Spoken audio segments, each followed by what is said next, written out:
So going into Living the Dream, and you mentioned all the guitar that you were playing on Apocalyptic Love, and if I'm not mistaken, I think then Slash did the guitars mostly on World on Fire. Yes, you're correct. And then it changes yet again, right, on Living the Dream, because now there's a rhythm guitar player in the band who's tracking. So let's talk about guitars and how that the different dynamics across those 3 Slash records. How was that for you going in this third time around? And is it a relief to not be tracking all the guitars? Yeah. You know what? It just helps me focus more on being the front man. And Frank Sidoris is such an amazing guitar player. So look, man, it's wonderful to play in these bands with all these talented guys. Yeah. It really is. So I was really glad to hear that Frank was playing on that record, because I'd have Slash in my left ear and then Frank in my right, and I'd always be like, man, these guys they have a thing, and it would be cool to record that. And so the next record, there you have it. And he's a monster.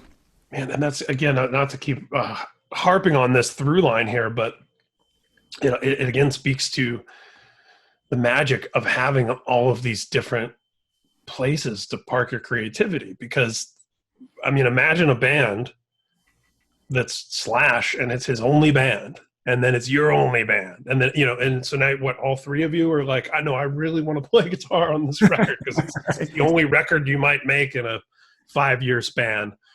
And instead you have all these different places to do all these different things. So there's a comfort to just kind of, what serves this particular record, this particular time, this batch of songs. Absolutely. The best thing for it.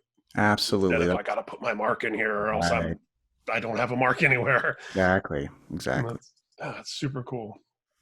So this would bring us to just last year, which I realize 2020 feels like it's been about 10 years long.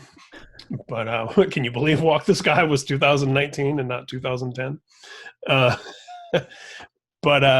Let's talk about Walk the Sky. And of course, Elvis is back in the picture. Yeah.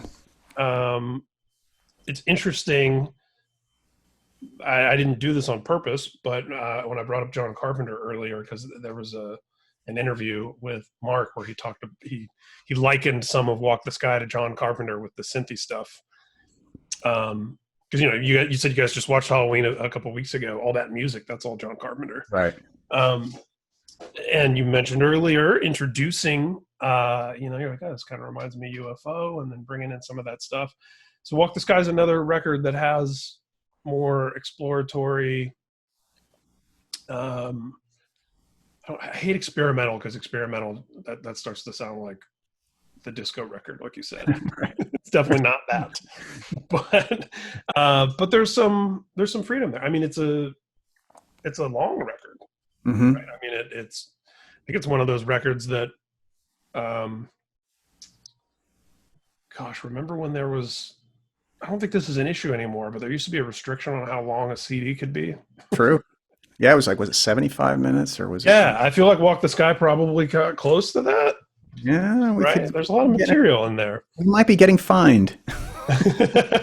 Yeah, exactly. So let's talk about that and just kind of the wealth of material that you guys had there. I mean, just contemplate for a minute how prolific you are personally, because that's one thing that we're kind of glossing over with all these different projects, is this is a lot of songwriting, and sometimes you hear about bands where it's like, oh, we wrote 40 songs and we whittled it down to the best 10, but there's other bands where they only put out a 12-song record every 3 years because that's the only 12 songs they wrote. Right. What's that balance for you like between, I mean, is this, all these records you're putting out, is there still untold archives on top of that we haven't heard, or how does your... Lots. Yeah. I had a feeling. Yeah, there's a lot of... Once the faucet's on, it doesn't go off, right? Yeah, right. And honestly, I'm trying to kind of shut the faucet off right now, just because I feel like I want the well to fill back up. I want, yeah, I feel like there can come a point where you just start creating the same thing over and over again, and it's good to kind of power down, and then when you turn it back on, where are you going to be at that point? So yeah, I mean, fortunately, I have friends that they'll say, man, you know, when's it gonna run out? And I'm sure it will eventually. But while it's flowing, I'll just keep my fingers crossed and hope that more inspiration is there to keep the journey happening. Yeah, you got to get out of your head with that fear too, where you're like, right. If I slow down, then does that mean I stop and I can't start again? Right. That's a good point. That certainly has crossed the brain airwaves. I'm not going to lie, but yeah, it's still. And the good thing is that there's so much stuff that's just kind of hanging around. Like I talk with my manager about this sometimes. He goes, "Well, what about that one song? Oh yeah, I totally forgot about that one. And we should do something with this one and this one." So it's nice to kind of have a backup plan, like a cushion in case you do have total writer's block. It's like, well, we've still got all these. And I've done that. I did that with Year of the Tiger. There was a song on there that I extracted from a previous unreleased solo record called Love Can Only Heal, and it ended up being one of the fans' favorite tunes. So, it's nice to have those, kind of bullets in the chamber that you can, oh yeah, let's put that on this to help. Yeah, lift the whole thing up. And some legendary bands have made entire records of, digging through the vaults. That's true too. Which is really interesting, right? There's that theory. I had a producer tell me this once. He's like, so many artists write their best stuff before they hit 30. And why is that? And I don't know if I agree with that, but there's especially in your case, as you said, as a late bloomer. Well, yeah, I was a late bloomer, and the stuff I wrote before 30 is definitely not my favorite, but some of it's just downright cringeworthy. But it's part of the process. But yeah, there are those guys who, like, they had such a look at Robert Johnson. I mean, it's crazy what he was able to do before he exited this world. It's, dare I say, supernatural. Exactly. Deal with the devil, perhaps? I just watched Crossroads again recently. Oh, so good. We all got on the Cobra Kai kick recently, and then that ended up back doing all the Karate Kid movies, and then thinking Ralph Macchio, and then Crossroads. Yeah, I need to watch that again. Yeah, I mean, I thought Steve Vai did a great job. I thought he was like, I remember watching that as a kid, going, that guy is badass. Like, and it's funny how, there's a little bit of a hair metal vibe, but him in that movie though, it's not. It's surprisingly timeless. Like, it doesn't feel dated. I agree. You see the duel.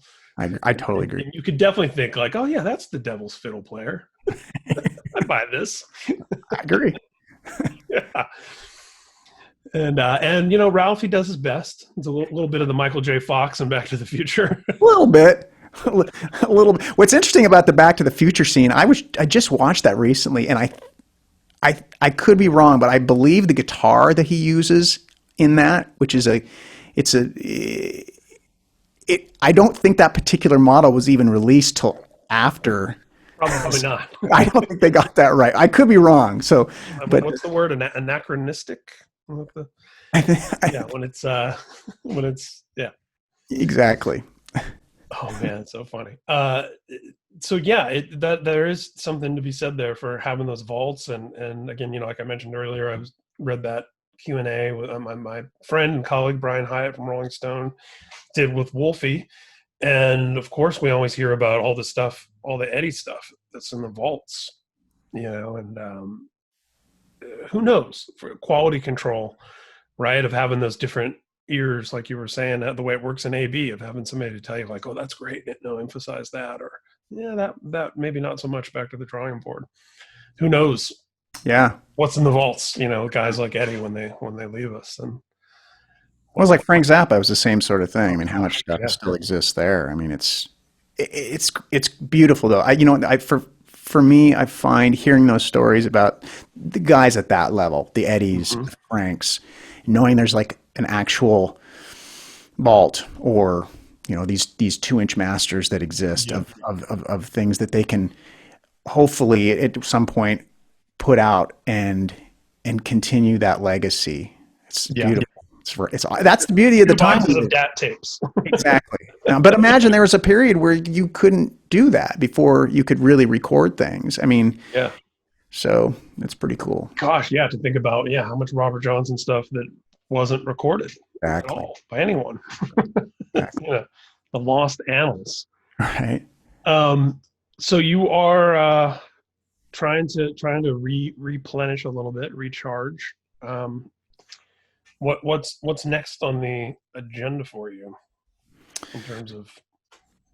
So did another solo record, recorded that a few months ago, and hopefully that will be released some point next year, provided the world kind of gets rolling again. Yeah.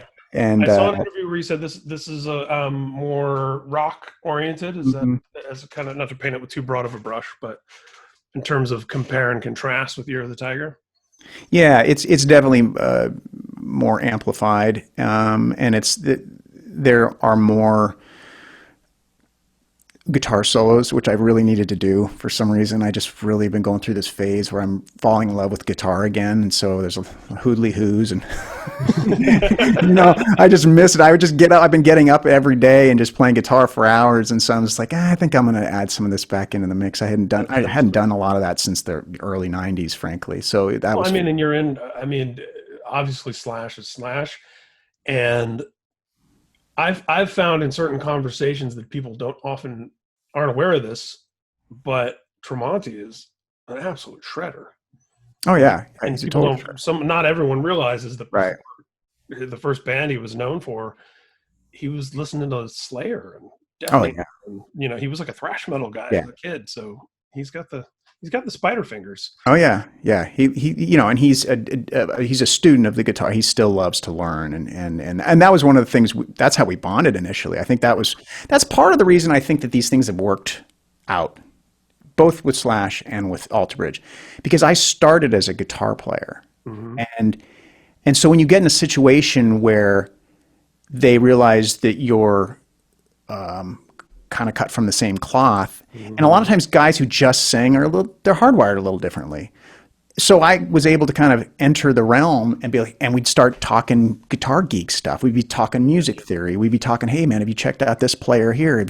Hey, check this lick out here. And you're showing each other licks. And so, I think that is part of what kind of made it a little easier in the beginning. And the beauty with Alter Bridge is that it's never competitive. It's like Mark realized that I was a guitar geek like himself, and he's like, "Hey man, come in and play a solo here." It was never like, "Oh, Eddie and Sammy." That's how the Eddie and Sammy thing always seemed to me. Like, Eddie's not threatened by Sammy, and Sammy's not trying to show up Eddie. It just was like, "Hey, you can also play guitar. I'm gonna go play keyboards now." Got the guitar part handled for this part. Yeah. There you have it. Yeah, it works out cool. Well, dude, Myles, I was really looking forward to this. It was not meant to be the other day. It was meant to be today. Meant to be today. Everything happens for a reason, as my mom always says. And I'm thrilled getting to speak with you again. I remember our last interview very well, and it was one of those interviews where you remember it because it's stimulating conversation. So I always appreciate you, man. Thank you so much, and same here. And I'll tell you, as for my creative contributions as a journalist, when someone says, as you just did, I don't think I've ever told anyone this before, that's like the stairway to heaven, or the whatever the musician analog is there. That's for me. Right. I'm like, right on, man. So thank you for that. My pleasure. And look forward to chatting again. Cool, Ryan. Well, take care of that corgi, and I'm gonna go take care of Mozart here. Say hi to the ghost dogs. I will. I will do that. All right, brother. Thanks so much, man. All right, you take care.